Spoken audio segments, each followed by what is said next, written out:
Hi, my name is Rebecca. I'm going to be performing how to do an IV piggyback today.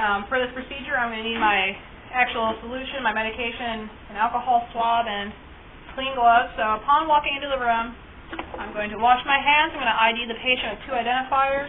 I'm going to check his IV site, make sure that there's no swelling, no redness, no secretions.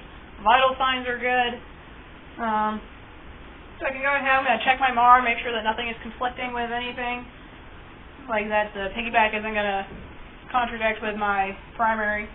Now I can go ahead, I can check my piggyback, make sure that there's nothing wrong with it, make sure that there's no leaks, no holes, that there's nothing in it.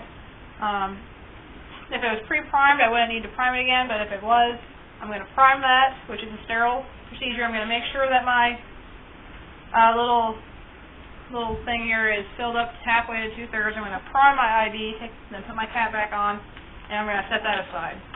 So now I can go ahead, I'm going to check or perform hand hygiene again. I can check with the patient, make sure that he knows what the procedure is, how he's going to be going through this. And if he has any questions, I can answer them. So I'm going to go ahead, I'm going to put my clean gloves on.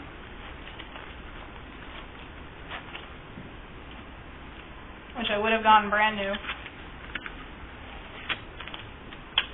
Here we go, everything's all set to go on this. I'm going to scrub my port for 15 seconds.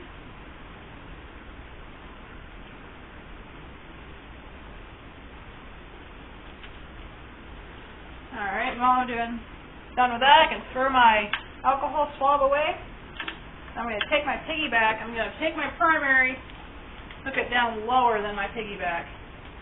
Then I'm going to put my piggyback up here, take my cap off, and it's already primed, so now I can go ahead and put it on the port, which is sterile.